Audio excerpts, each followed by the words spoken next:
Hello, Chris Godinez, licensed professional counselor, also the host of We Need to Talk on every Sunday at noon here on YouTube, and then I post it up to Facebook with the page of the same name. This video is for educational and informational purposes only. If you feel you need a therapist, please go to Google, type in therapy, your city, Psychology Today will pop up, click on that, and it will have qualified therapists in your area. Also, the views and opinions herein are mine and mine alone. They do not represent the APA, the ACA, or any other therapist for that matter. Boom, shakalaka, done. Okay, so you guys should have gotten an email. So those of you in Europe should have gotten an email from Chris at Mercury refunding your tickets. And if you by any chance happen to get the tickets refunded by Eventbrite, if you could please be so kind and good karma to send him that money, that would be great. So yeah, and honestly, I'm so angry at Eventbrite right now. It's not even funny. They sent out some sort of little email that was like, oh, you should offer tickets for sometime in the future. Well, I don't know when this thing's going to be over, so don't get me started. Anyway, so there is that. All right, anything else coming up that I need to tell you about? Still unsure about Portland. I do not know what is going on with Portland. We are probably going to cancel that as well, but I will know more in June until I see whether or not Portland opens up or not and whether it is safe or not. And if it's not safe, I'm not going. So there that is. Okay, hi everybody. Okay, so today's topic, you might be questioning, going, why, what, who, where, when, why? So I want to talk about intermittent positive rewards. I want to talk about how we are addicted to the abuser, but also, is it really narcissism or is it some other addiction issue that's going on? So I've had some people write in and go, but my person's in recovery and they're completely different and they're this and they're that. Well, then they're not a narcissist.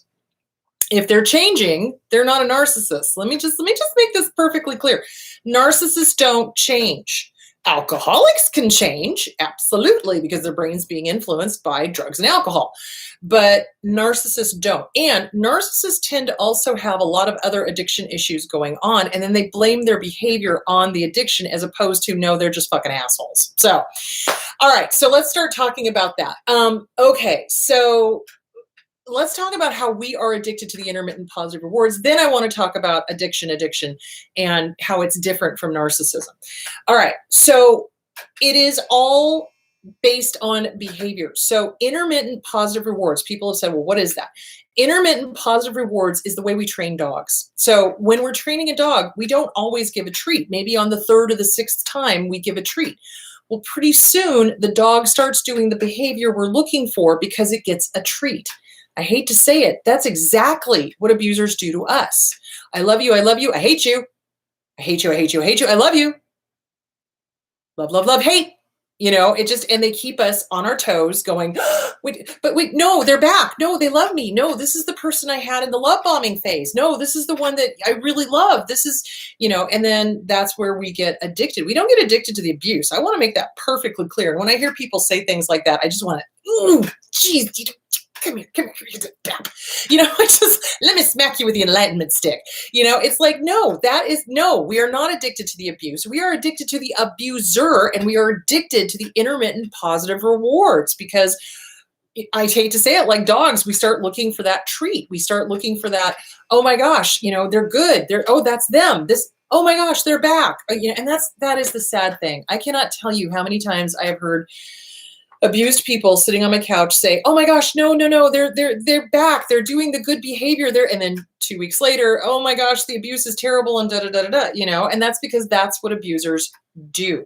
And they do it intentionally. It is absolutely intentional. And it's the same thing. It's trauma bonding. It's trauma bonding us because it's good, bad, bad, good, bad, bad, good, bad. Do you see where I'm going with that? And we start living for those moments when it reminds us of the love bombing and of the person that we thought we fell in love with. And that is what's so heartbreaking. And that is what is so hard, like I talked about last week, to get over, is the grief, this existential grief of this illusion of this person that you fell in love with. It's like you're grieving somebody who's still alive, but who was never really real. They were mirroring you, just like Prince Hans and Anna in Frozen. You like ice cream, I like ice cream. You like to ice skate, I like to ice skate. You like moose, I like moose. And then the mask comes off and it turns out, no, they're just trying to steal the kingdom. So, kind of metaphorically. So anyway, that is that. So I wanted to talk also more about addiction. Oh, I'm sorry. And I meant to mention Susanna Quintana. If you are out of Arizona, Susanna Quintana is a recovery expert in narcissistic divorces, conflict divorces, that kind of thing. She's a life coach. She's a recovery expert. She's been there, done that. She knows what she's doing. And she can go across state lines. I cannot, unfortunately. So she's your girl. So it's SusannaQuintana.com. This is who you want to hook up with, or Sarah Picaro or Leslie Rowans. Any of these would be great, but Susanna Quintana is the one who has been there, done that, can help you with the high conflict stuff. So, okay. So, all right. So we're talking addictions. So we get addicted to the behavior. We get addicted to them. We do. We literally, it's like we are addicted to them. When we see them, what do we feel? We, ooh, and all of the stimulants, endorphins, dopamine, serotonins, feel-good chemicals flood our system, and then we're hooked again until the next abuse cycle. And then it's the discard and the sobbing and the horrible feelings and this, that, and the other thing. And then they hook us again with the coming back, love bombing, etc. And that perpetuates the trauma bonding. So we get trauma bonded. They treat us horribly and then they treat us nice. And that's exactly what they do in prisoner of war camps, beat the living crap out of the prisoners and then give them extra food, or, tell them how brave and heroic they are, or whatever. And then, the cycle just continues, and it's brainwashing. And of course they lie, right? So the abusers are lying and they're cheating and stealing and everything else, and they're telling us what they think we want to hear, right? And then they abuse, and then we're shocked, oh my gosh, and then they're kind to us again. And it's the trauma bonding. So it's Stockholm syndrome. It's trauma bonding. So it's really important to recognize you're not addicted to the abuse. I hear some people tell themselves that. I'm like, no, you hate the abuse. That is not what you signed up for. You signed up for this person who pretended to be you. You signed up for this person who pretended to like all the things that you liked and do all the things that you do, and, and is kind and gentle and wonderful and all of that. And instead, the mask comes off and they're Dr. Jekyll, Mr. Hyde. It's like they're this horrible abuser and liar and, everything else. So you are not addicted to the abuse. You are addicted to the behavior. You're addicted to the intermittent positive rewards, and you're addicted to the person, because that, we just even seeing our abuser releases a whole bunch of endorphins, dopamine, serotonins, etc., because that's our drug. So yeah, and so that's what we have to work on. So that part of the addiction is really hard to break, and that is why when we break up with an abuser, it literally is like kicking a substance. It really is. It's like you're jonesing. You want to reach out to them. You want to talk to them. You just want them to hear your side of the story. You just want them to understand. You just want them to apologize. You just want, but you go into a well that's dry. There's no there, guys. I cannot tell you that enough. There is no there. The way they were with you, they were mimicking. They were mimicking you. They made you fall in love with yourself, which is kind of good in a way, because it's like, damn, you've got a lot of good qualities. You know what I'm saying? But unfortunately, they then threw in the discard and the devalue and all of this. So now let's talk about addiction.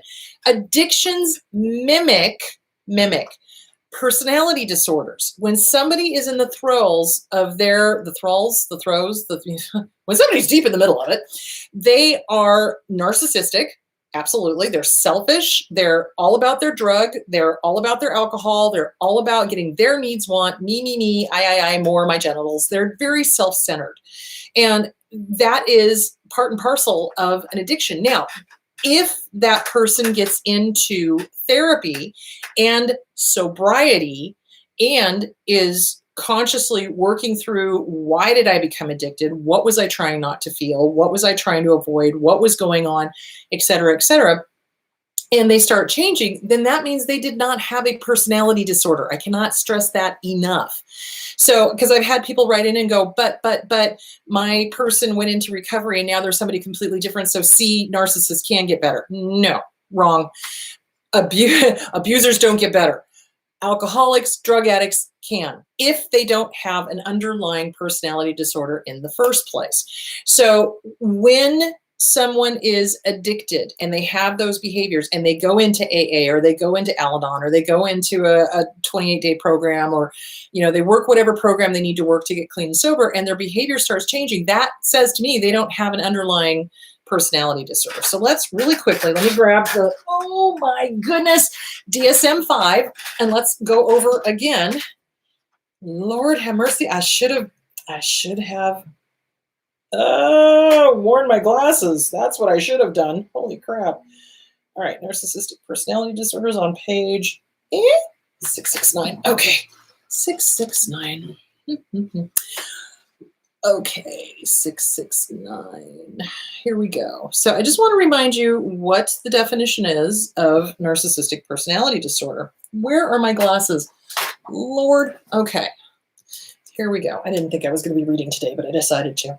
Has a grandiose sense of self-importance, exaggerated achievements and talents, expects to be recognized as superior without commiserate achievements. So I don't really see drunks doing that a lot, alcoholics doing that. I mean, we absolutely can. But this is like a behavior that definitely happens with, especially overt narcissists. Is preoccupied with fantasies of unlimited success, power, brilliance, beauty, or ideal love. So very unrealistic, that kind of thing. Believes he or she is special and unique and can only be understood or associate with other special or high status institutions or people. So in other words, they need the best of the best of the best of the best. Everything has to be the best. Everything has to be the best. They don't ever live with good enough, okay? It's like nothing is ever good enough for a narcissist. It has to be the best of the best of the best of the best because they need to brag about it. Requires excessive admiration, needs people constantly stroking their ego, telling them how fabulous they are. Has a sense of entitlement, unreasonable expectations of especially favorable treatment or automatic compliance with his or her expectations. So, for example, walking into a restaurant 40 minutes late for a reservation and expecting to get the seat you requested. Is interpersonally exploitive, takes advantage of others to achieve his or her ends. Well, alcoholics do that too. Addicts do that too. Lacks empathy. Addicts lack empathy. Is unwilling to recognize or identify with the feelings or needs of others. Is often envious of others or believes that others are envious of him or her. Shows arrogant, haughty behaviors or attitudes. So there are some behaviors that addicts have that mimic narcissistic personality disorder, but when they get clean and sober and they get real and they start working, the program, and they start working the steps, those behaviors tend to go away like forever. Like, they're done. Like, this is it. I'm clean and sober now. And this is, you know what I'm saying? So, but narcissists don't, and narcissists can't stay with it. Now let's talk about narcissists and addictions. Narcissists very often have multiple addictions going on. They are either addicted to drugs and alcohol, or they've got a serious porn problem. And what I see most often is the serious porn problem. They're constantly watching porn. They're constantly doing that instead of having a relationship. Why? Because if you're addicted to porn, you're not having to be intimate with your partner. There's no intimacy. It's a video screen. It's a person, but you can project onto them whatever you want. So, and a lot of times I see that is that they've got porn addiction, they've got drug addiction, they've got alcohol addiction, and no matter how many times they go to rehab, it never sticks. So that's kind of a clue. It's like, if it never sticks, well, obviously they're not doing the work and they're not working on the original issues, because that narcissists don't, guys. I can't stress that enough. It's like narcissists don't change. Listen to me now, believe me later. Narcissists do not change. Addicts can change. Yeah, absolutely. If that is their issue, if their underlying issue is depression or anxiety, yeah, they can change. You bet. But if their underlying issue is narcissistic personality disorder or malignant borderline personality disorder, no, they don't change. So I just want you to be very cautious of that. And you want to also be very cautious of narcissists who go into recovery and then, how do I explain this? They oftentimes become communal narcissists. It's like they were overt narcissists and now they're communal narcissists, and they are gathering sponsees to them like they're, God kind of thing. So you want to be very careful of all of that. You want to be careful of any of the behaviors I just listed. It only takes 5 of those. I just listed off 9. It only takes 5 to be full-blown narcissistic personality disorder.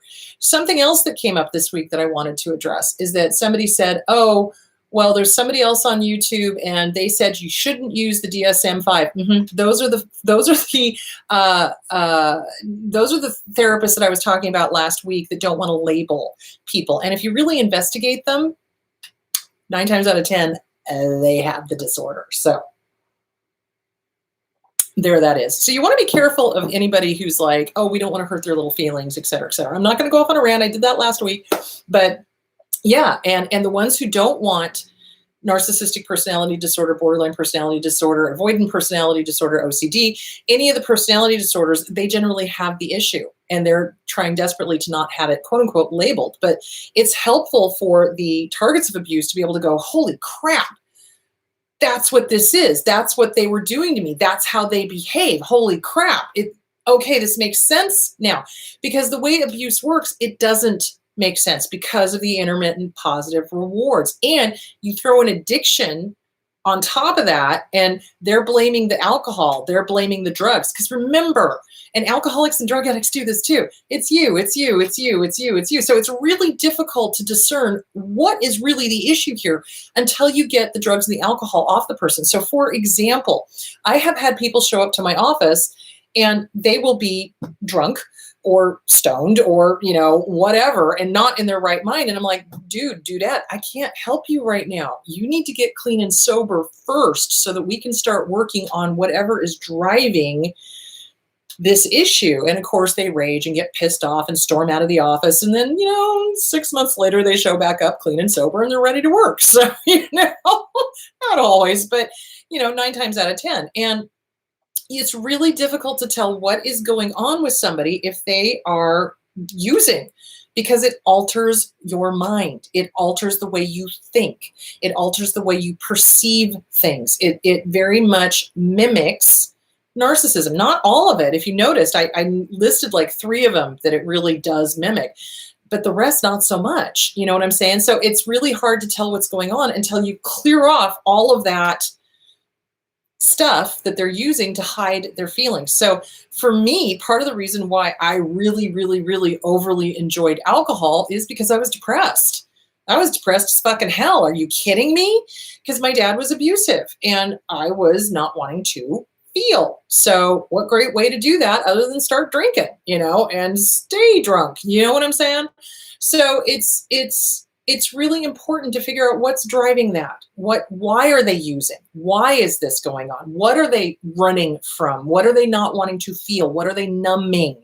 Now, if they're willing to work on that, if they're willing to do the steps, if they're willing to go to AA, if they're willing to get a sponsor and do all of that, and they really start working it and they really start changing, then you're not dealing with a narcissist. If they are going and working the steps, but not changing the behavior, then you're dealing with a narcissist. Does that make sense? So I just wanted to be clear about that.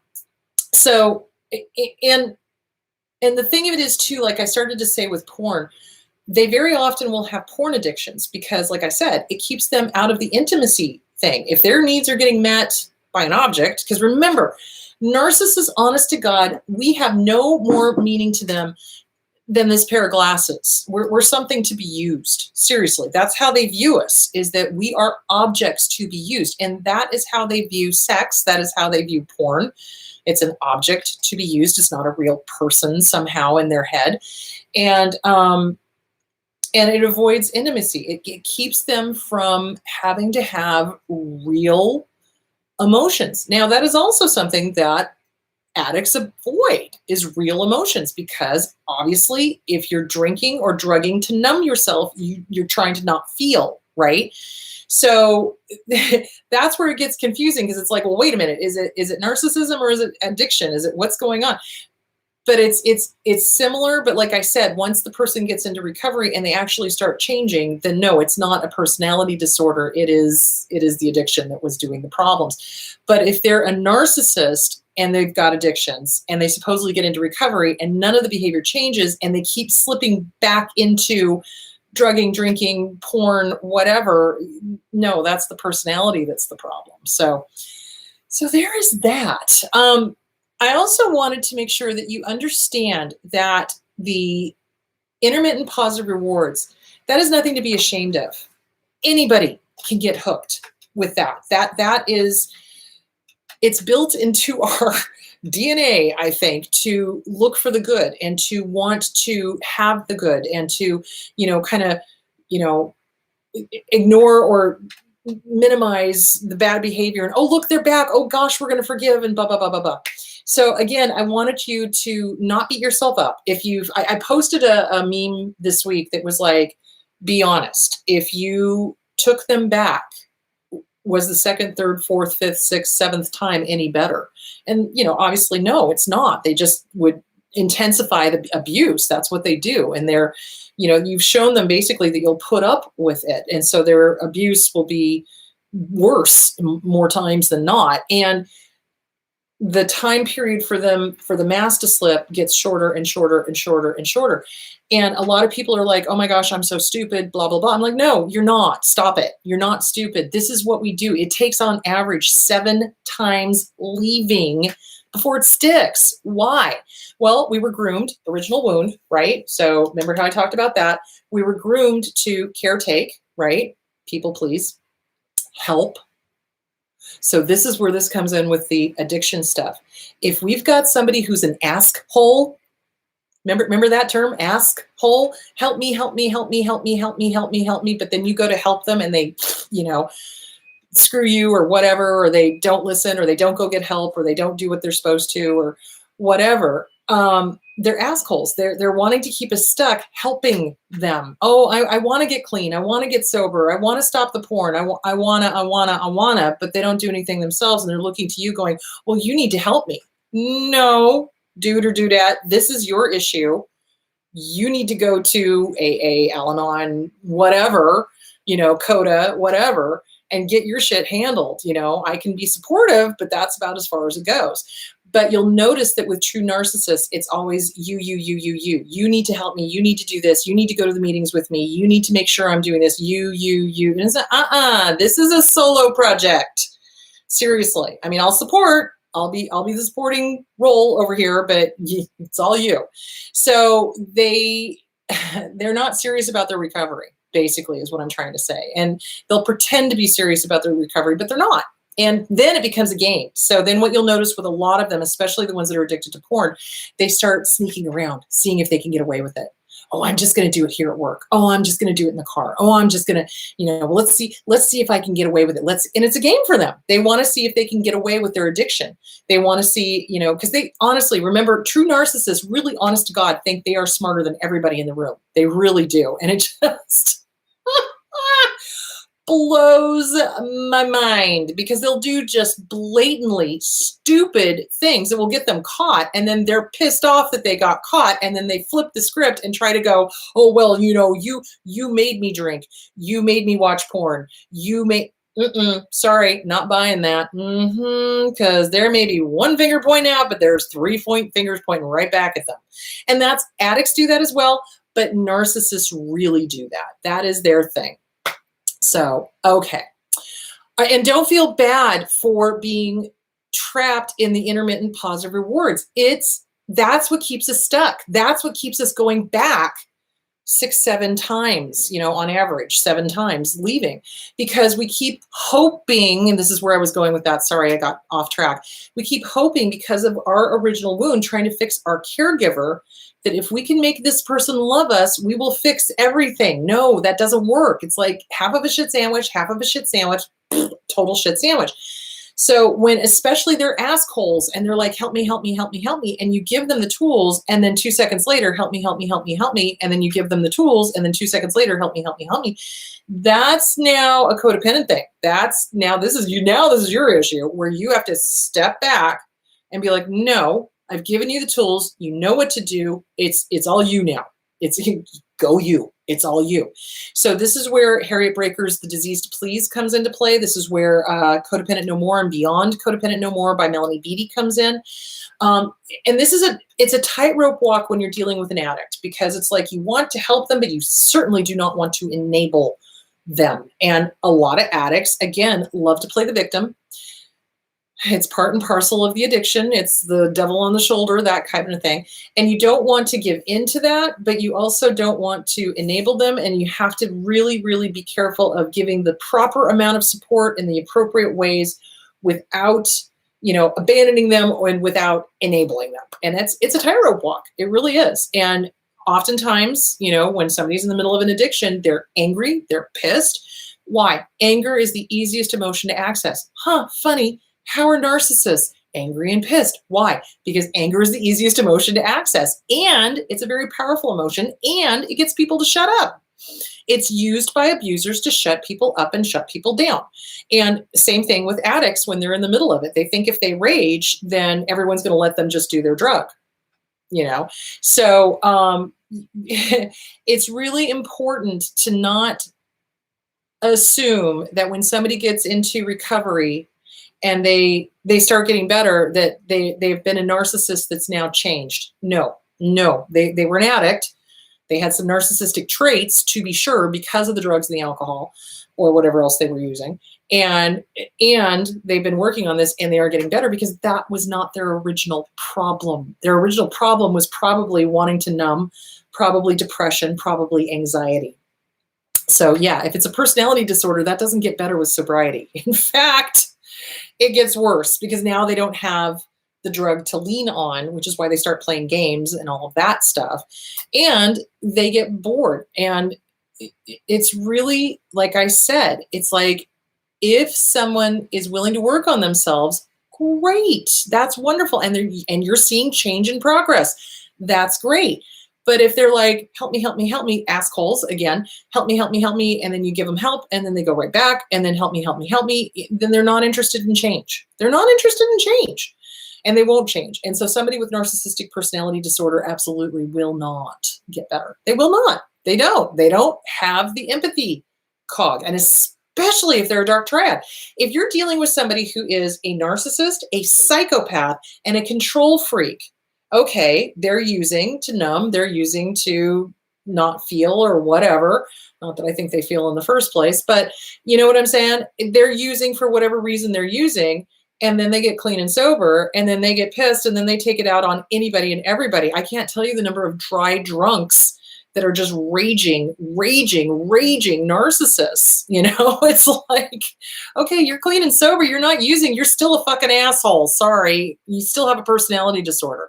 So yeah, and it all depends on whether or not the behaviors clear up. If the behaviors clear up, it is not narcissism. If the behaviors don't clear up, then yeah, it's probably narcissism. So there that is. Okay, so again, I wanted to say Susanna Quintana.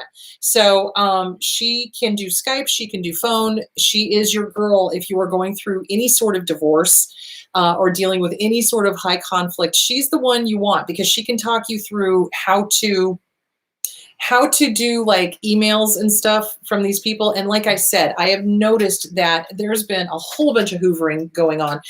Also a whole bunch of stalking, which is something I want to talk more about next week. I want to talk about cyber stalkers, and I want to talk about the Hoover in conjunction with that. And again, that intermittent positive rewards. It's like, I love you, I love you, I love you. Wait, you're not giving me the attention I want. I'm going to stalk you. I'm going to smear you. I'm going to do this. I'm going to do that. So I want to talk more about that next week because that's been going on a lot with this whole, shutdown thing and narcissists not getting their supplies. So anyway, there is that. So since SusannaQuintana.com, I hope this kind of covered the topic of addiction and how to look for the differences. So I'm going to start taking questions now. Hang on just a second. Let me get over here. Okay. Do borderline personality disordered people try to keep small connections yet push you away and reject you knowing you'll pursue them in order to feed their ego? Yes, they can. Absolutely. And narcissists do that too. So this is something I tell people: when you're done, be done. Be done. Be absolutely done. get rid of all of their possessions. Do not allow them to store stuff over at your place. Do not allow them to keep pets over at your place. Do not allow them to, keep a connection with.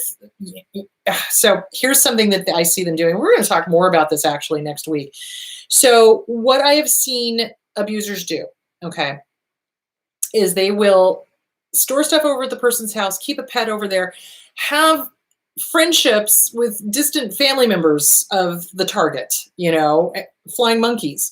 So what you want to do is when you're done, be done. It's like if the relationship was abusive, be done. Just be done and get rid of all their stuff, give them the opportunity to come get it or whatever, and then be done. It's like, make sure everything is out and be done. And what I've seen them do is keep stuff over there and then call up every few months. Oh, how's my, motorcycle doing? How's my pet rabbit doing? How's my, and it's a way to keep that connection. No, be done. If they are doing stuff with family members, you can talk to your family members and say, hey, so-and-so and I have broken up and we're, kaput.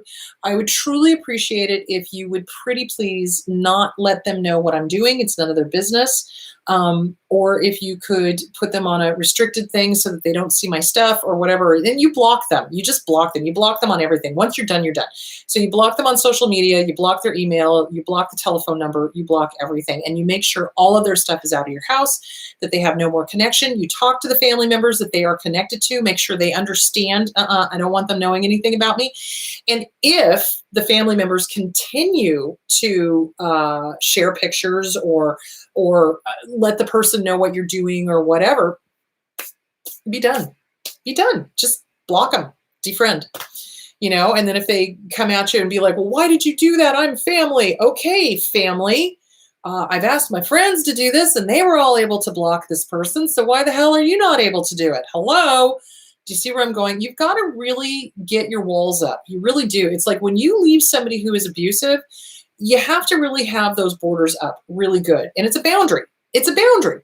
It's like you're not wanting family members to be flying monkeys and spy on you. And this is something I want to talk more about next week because that's what I'm seeing happen. So yeah, they do try to keep stuff at the house or a pet or a car or something that they, oh gosh, I have to have contact with you. No, you don't. So yeah, you get rid of all of it. And it's because they want to have that illusion of control. They want to have that illusion of, well, I have to talk to you. Well, you can't block me because you have my stuff. You can't block me because you have my pet rabbit. Oh, you can't block me because fill in the blank. So yeah, it's a way to maintain control. So recognize it for what it is and don't play. Absolutely.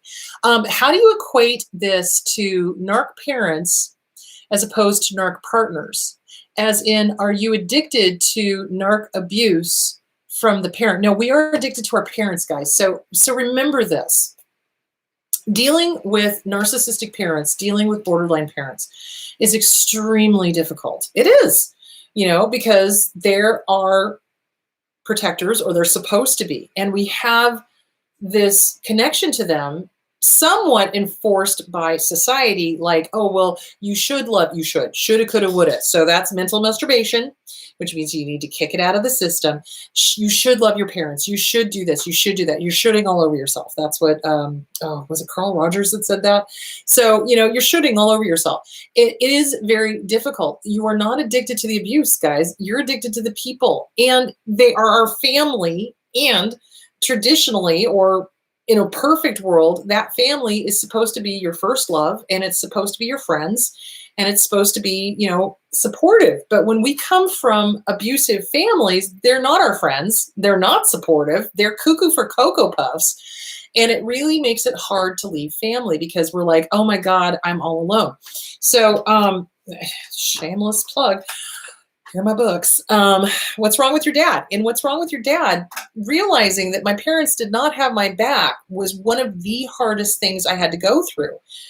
because you're a kid and you expect them to have your back and they don't. So anyway, so this is my book on what it's like growing up with a narcissistic, abusive, borderline family. So this might help. So this is What's Wrong with Your Dad, available on Kindle. This is You Can Lead a Horse to Water, but You Can't Make Him Cha-Cha, also available on Kindle. It's why some people get into abusive relationships and stay and others leave.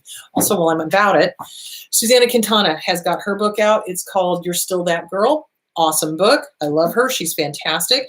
And Randy Krieger has a great book if you are going through a divorce, which I suspect a lot of people are coming out of this quarantine. Splitting. Randy Krieger and Bill Eddy. Read it. You're going to need it, because a lot of people go into these divorces going, oh, they're going to be behaving just like me. They're going to be honorable. They're going to be this. They're going to be that. No, no, no, nope, nope. Nope, nope, nope, nope, nope. They will be down and dirty, and they will pull every rotten manipulation you could possibly think of, which is why splitting is so important. Also, Shahida Arabi's book, Healing the Adult Children of Narcissists. I love that one. She's got a new one coming out. I don't know when it's out yet, though. I gotta look that up. I gotta ask her. Where was I? Parents. So it's important to start differentiating yourself from the parents. And it is hard with family, but not impossible. So that's why getting with a good trauma therapist, and starting to work on CPTSD, From Surviving to Thriving by Pete Walker, dealing with those family connections, that are unhealthy, and learning to put the stuff back onto the abuser, that it's not your fault, right? Little kids do not pop out of the womb asking to be abused. They do not. So, it's just, So CPTSD, From Surviving to Thriving by Pete Walker, you start working on that. You start working on the Harriet Breaker book, The Disease to Please, right? Because we get told, oh, it's our fault. We need to take care of them. They're our parents. We should, oh, the Bible says. Well, the Bible also says parents do not bring your children to anger. Funny how that works both ways. So yeah, it can be very difficult leaving family. It can be very heartbreaking leaving family, because it's kind of like you feel like, what's the word I'm looking for? It feels like you've been cut off from the space station with no oxygen, and you're just floating out in space. It really does feel like that, and it's a very sad feeling. However, family is not always blood. I just want to make that really clear. Family is not always blood. Sometimes your friends are your family. You know what I'm saying? And you have to honor yourself. You have to know what your deal breakers are. So it's really important, not just in a romantic relationship, and I've talked about this multiple times, but with friends, or with, family, or with a romantic partner, or a boss, or a corporation, or whatever. Do your list of deal breakers. How many of those deal breakers are they crossing over? If they are crossing over them, you're better off without them. And it feels lonely, but that is the perfect time to work on you. And that is the perfect time to work on, what is this voice telling you in your head? Is this voice a cheerleader, or is this voice, what if, what if, what if, what if? Or is it not good enough, not good enough, not good enough? And if it's either one of those two, that's what you got to work on. And you got to work on the trauma. You got to work on those fucked up dysfunctional connections to quote unquote family that maybe you don't need. Are you worthy of a healthy relationship? Are you worthy of spending time with yourself and enjoying your own company and working on your self-esteem with Glenn Schiraldi's The Self-Esteem Workbook, or You Are a Badass by Jen Sincero? You're worthy of that. And we get so wrapped up in these perfect pictures of how family should be. Again, shoulding all over yourself. But the reality is if the family is narcissistic and they are harmful and they're hurting you, the best thing to do is to get the hell away. The best thing to do is to get the hell away and find yourself. Who are you? The last 3 videos I did. Who are you? What do you want? What do you need? And it's really hard to leave or to heal when you're in a situation that's continually harming you. So if you're in a family situation where they are just continually at you, and you're the scapegoat, and you're the bad person, you're this, you're that, or you're the golden child and you're expected to be perfect, or you're the ignored middle child who can't get enough attention either way, it's really hard to heal if you're still in the environment which is still harming you. So it's really important to get the fuck out and get a good therapist, start working the books, start finding out who you are and what you want. So that's that. Yes, it is very difficult with a family, and you get yourself a good support group. You find support, and that's something I wanted to talk about. I am so proud of you guys. Sometimes I read through the comments and I see you supporting each other, and I love that. Thank you. Thank you for supporting each other. Thank you for making it safe for people. Thank you for being kind. Thank you for being like, hey, that happened to me too. You're not alone. Hugely important, because when we come out of an abusive family or an abusive romantic relationship, we feel totally alone. And we feel like, oh my gosh, nobody's ever gone through this. I feel crazy, et cetera, et cetera, et cetera.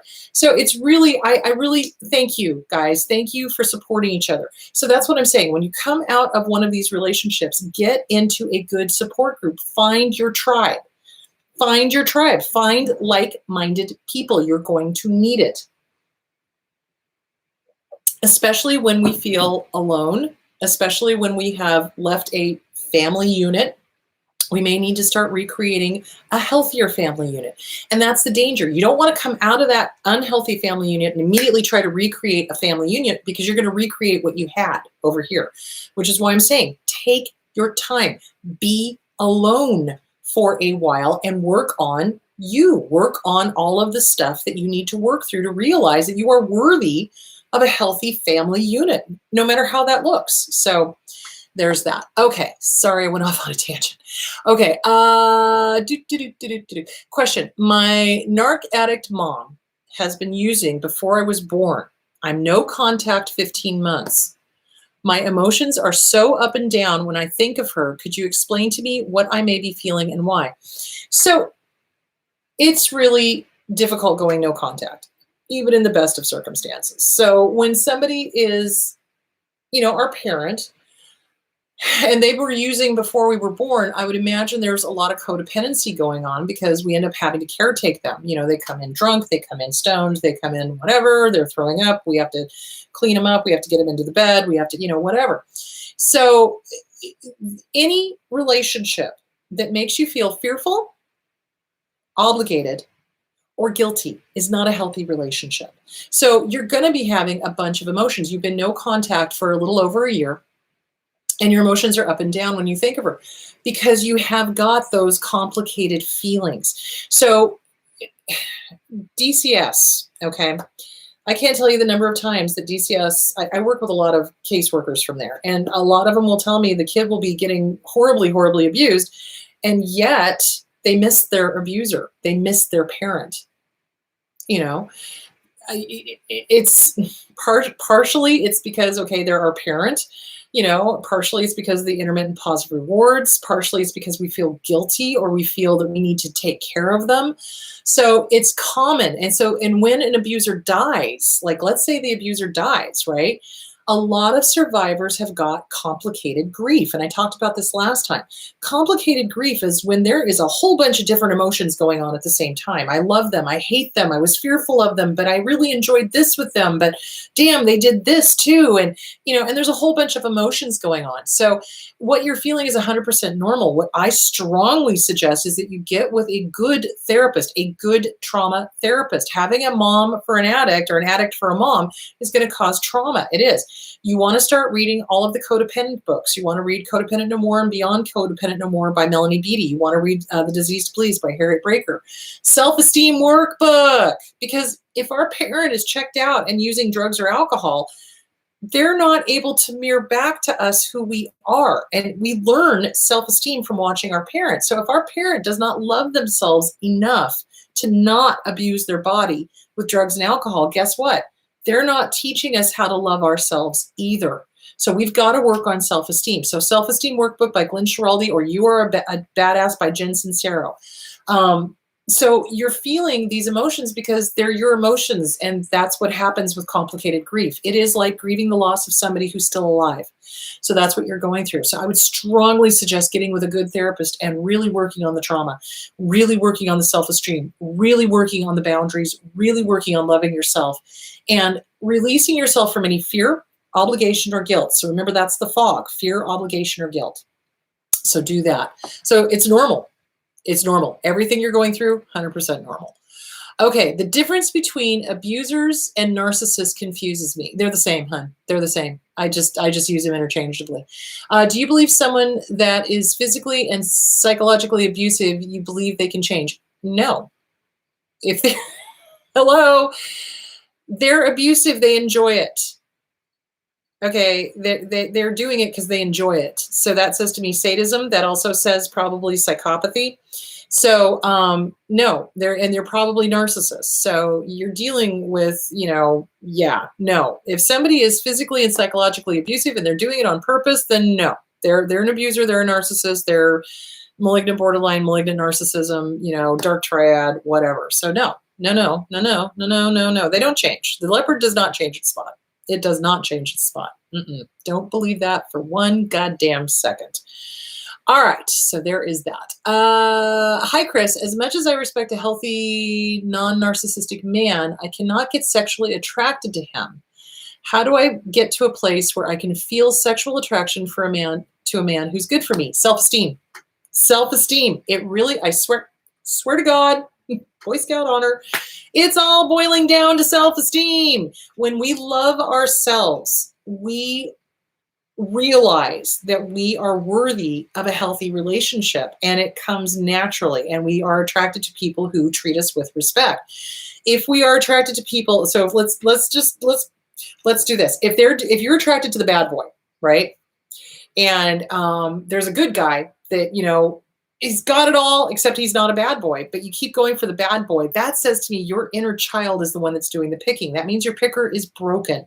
So it really boils down to self-esteem. You got to work on your self-esteem. When you really love you, you don't put up with shit. You don't go for the bad boy or the bad girl or whatever. You go for somebody who is a partner, an equal partner, who is going to love you and respect you and walk beside you, not ahead of you, not behind you. Does that make sense? So really, it does have to do with self-esteem. So get with a good therapist and start working on self-esteem, and also start working on, where did you get this imago from? Where did this imago come from?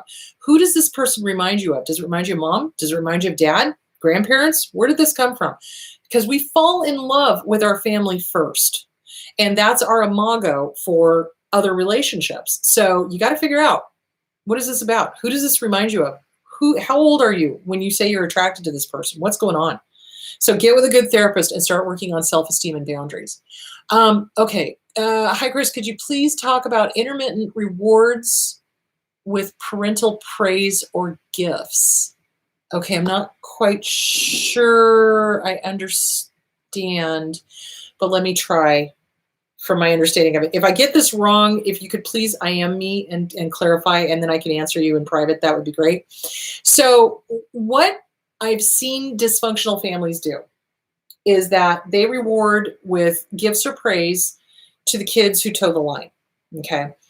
They punish by not rewarding with gifts or praise to the kids who actually point out the pink elephant taking shit in the corner of the living room. And they dangle the inheritance or the praise or the gift or the car or the money or whatever.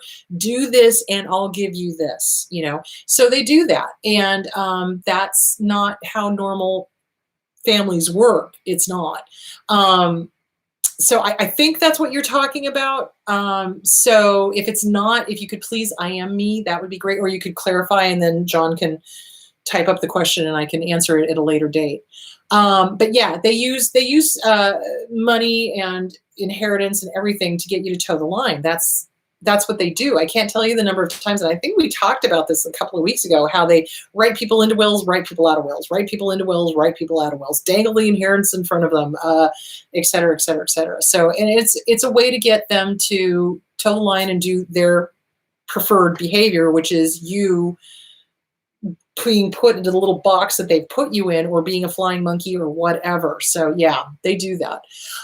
If someone is a dry drunk, can they still use the intermittent rewards even though they are not consuming alcohol and not in a program? If they are a dry drunk and they are doing intermittent positive rewards, you are probably dealing with somebody that has got an underlying personality disorder, okay? If they're not working a program, then okay, they're not getting better. Do you see where I'm going with that? So yeah, you're probably dealing with somebody who is got an underlying personality disorder, because when you're working the program and you're getting clean and sober and you're seeing a therapist and you're doing your own work, you're changing, you're growing, you're not doing the old behavior. But if somebody is a dry drunk not using, but they still have all of the old behavior, the only difference is they're not using. So that says to me there's an underlying personality disorder for sure. Is it normal for children with a narcissistic parent to develop addictions at a young age? Sweet baby Jesus, yes. Oh my God, yes, absolutely. It absolutely is. So when you've got a parent who is cuckoo for Cocoa Puffs, constantly making you wrong, constantly putting you down, constantly calling you names, constantly accusing you of all the things that they are in fact the ones doing, possibly sexually molesting you, whatever. Yeah, kids tend to, at a young age, discover alcohol or drugs or whatever because we want to numb. Yes, you betcha. So yeah, it is a what's the word I'm looking for? It's a risk factor. You fill out the ACE program, you know how many traumas you've had in your life. It is a risk factor when kids have got abusive parents to become addicts. You bet, at a young age, like as soon as they can figure out where the key is to the alcohol cabinet, you bet. Or they start going through the parents' medicine cabinet and start taking their oxycodone or whatever. Yeah, you bet. It's a way to numb. It's a way to not feel, because there's so much weirdness going on and there's so much untruth going on. And you know that this is bullshit, but every time you point it out, you get punished. Yeah, no, it's a way to numb. Yeah, absolutely. And it is a risk factor for kids. Absolutely. If an addict never tries to get help for their alcoholism, does that mean they are a narcissist? My ex promised so many times he would change, but he never even went to AA. Well, it's possible. It is possible. I can't say for sure because I don't have him in front of me, but it's very possible because a person without a personality disorder, when they're confronted in an intervention or whatever, yes, they'll resist it because of the addiction, right? But they'll eventually be like, yeah, shit, they're right. My life is fuck. I need to go do something, and they'll go do it. But if they've got other things going on and their ego is like, you don't need that. You don't need intervention. You don't need a 28-day program. You don't need a sponsor, blah, blah, blah, blah, blah. That's their ego. So if their ego is running the show, they're more than likely got a personality disorder. But I don't know for sure, but yeah, that's probably what's going on when somebody does that. Okay, do dysfunctional families encourage early dependence on alcohol or at least normalize excessive consumption as a form of control? Yes, absolutely. So just like they use money to control, they can use substances to control as well, which really sucks. And if they are addicts themselves, they want to normalize their behavior. So in order to feel okay about how much they consume, they want everybody around them to consume as much as well. So I have seen abusers shove alcohol onto somebody who's a diabetic. Here, drink this. You need to drink this. You need, I want a beer, so you need to drink. What? Yeah, that doesn't even make sense. So they do that. And getting somebody dependent on alcohol or drugs, so let's say they do that. Well, then that's a way of making sure that person never leaves. If that person is unable to function, then the abuser has control over them for the rest of their lives. So if they're constantly drunk or drugged out or whatever, oh, I have to go rescue them again. Oh, I have to do this again. Oh, it's a sick thing because a normal, healthy family would not do that. You want your kids to get their wings and leave the nest and go fly and be successful. But dysfunctional families will encourage mental health issues. They will encourage dependence on alcohol and drugs. They'll use them as rewards. They'll go buy alcohol and drugs for their kids, in the guise of, oh, I'm the hip parent, no, you're trying to gain control over them. So yeah, absolutely. So that is something that dysfunctional families do. What are some self-care things to try to help with depression, PTSD triggers from isolation from friends and children? Okay, so being in this weird COVID self-quarantine waka waka, you got to start taking care of yourself. So it's really important to reach out to trusted family and friends. Like I will email the nieces and the nephews and the sisters and, IM them and things like that and stay in touch that way. The other thing that's really important is physical, doing things physical. So like John and I are kickboxing every day. We're kickboxing. We're doing, what was her name? Yvette Bachman. Yvette Bachman. She did a low impact kickboxing thing that kicked my ass and I liked it. So I want to do that. I want to subscribe to her channel because she was like amazing. I was just like, this is great. I'm dying, but this is great. So you want to do physical things. Why? Because exercise jacks up the endorphins and the dopamines. It helps you feel better. Okay. Yoga is great. I like, oh, what the hell's her name? Looking right at her. No, I can't think of her name. What the hell's her name? Anyway, there's a yoga channel on there that I've been recommending, and my brain just like left the Adrian. Yes, thank you. So Adrian, Yoga with Adrian, fabulous, love it. So she's great. I love her too. It's really important to, get creative. It's like, what is this isolation bringing out? Maybe now is a time to write. Maybe now is a time to journal. Maybe now is a time to think about writing your book. Just suggesting, I don't know, it's a thing. But yeah, it's like, it really does trigger stuff. So now is the time to work on all of that. So I've said this before, this whole COVID thing, this whole isolation thing re-traumatizes us because it reminds us of our crazy, chaotic childhood where it's like, what's going to happen now? Like, seriously, like, this is why some people are freaking out over this and others are calm because it re-traumatizes. It's like, it's the chaos of our childhood. And some of us react like, oh, okay, it's the chaos of our childhood. Okay, I'm used to that. Okay, I know how to handle that. And others of us are like, holy shit, it's the trauma of my childhood. What the fuck? And that's normal too. So you want to start writing it down. What are the triggers? What is this doing? Why is this coming up? Why are you feeling triggered? What are the triggers? Who can you reach out to? Can you do online therapy? If you can, do it. So there are EMDR places that are doing online therapy.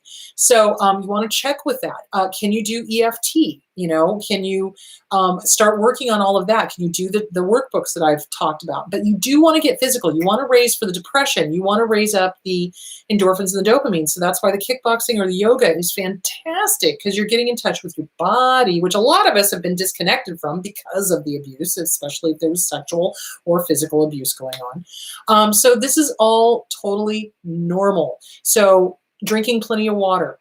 Watching what you're intaking into your body, watching also what you're intaking as far as visual is concerned. Now is not the time to be watching any sort of Stephen King end of the world thing, nor is it the time to watch really depressing movies.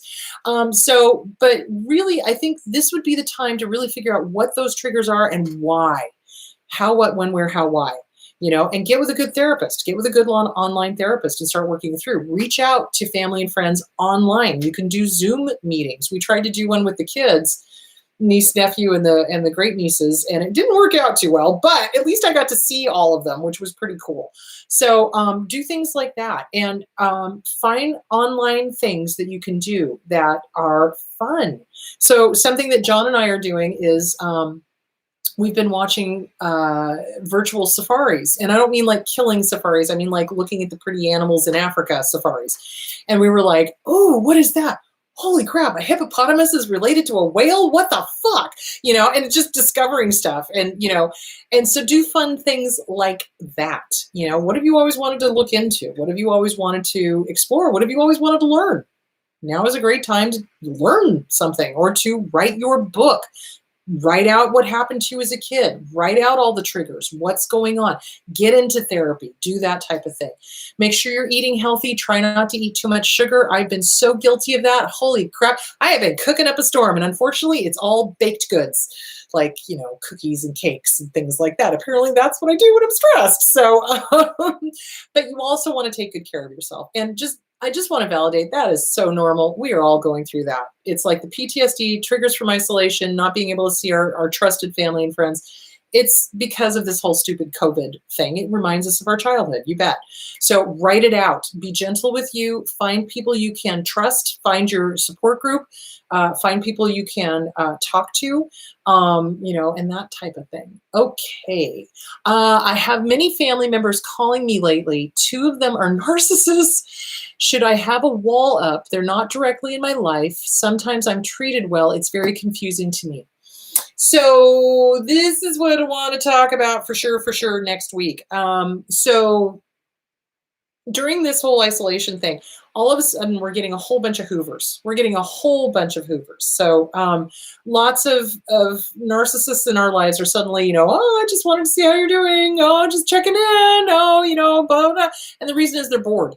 They're bored. They don't have their supply. They don't have their ability to go out and be predators and go find new supply and blah, blah, blah, blah, blah, because the whole social distancing, etc.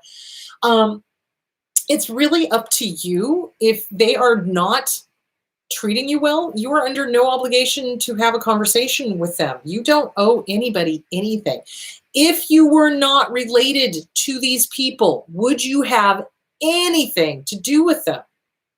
If the answer is no, then don't. Be busy. Don't answer the phone. You're under no obligation to answer the phone. We get trained to answer the phone, answer the phone, answer the phone, respond to the text, respond to the text, respond to the email. You don't have to. It's not our job. We don't have to. If we're busy or if we're doing stuff, you don't have to respond to them. And you don't have to respond to them immediately either. It's like you could take a couple of days and then call them back, that kind of thing. So if they are not directly in your life, and if they don't treat you well, and if you were not related to them and you would have nothing to do with them, then don't. Boundaries. So that would be The Disease to Please, Harriet Breaker, Codependent No More, Beyond Codependent No More, both by Melanie Beattie. It's okay to say no. It's okay to not talk to family members if you don't want to, and especially if they're narcissistic. You don't have to. You're under no obligation. Okay. Question. When we have CPTSD, we have the compartment of good things and one for bad things. Can we learn to integrate the whole experience? How do we get there? So part of it is that we tend to do when we leave an abusive relationship is we tend to have the rose-colored glasses on all of a sudden. And it happens sometimes a week or two, sometimes a day or two after leaving the relationship, and we suddenly start thinking about all the good things. You gotta put down all the bad things. You gotta write out every single rotten thing they did to you, and then write out your list of deal breakers. What are your deal breakers? Deal breakers should be, no disrespect, no name calling, no lying, no cheating, no gaslighting, no playing games, manipulation, et cetera, et cetera, et cetera. And then you check to see how many of those they have violated. So you're going to think of the good times, but then you need to also remind yourself, oh yeah, but they did this, this, and this, and look at how many of my deal breakers they crossed. So that's how you start doing that. Work with a good therapist too. It's like, don't get stuck in the good times. That is the biggest mistake we tend to make.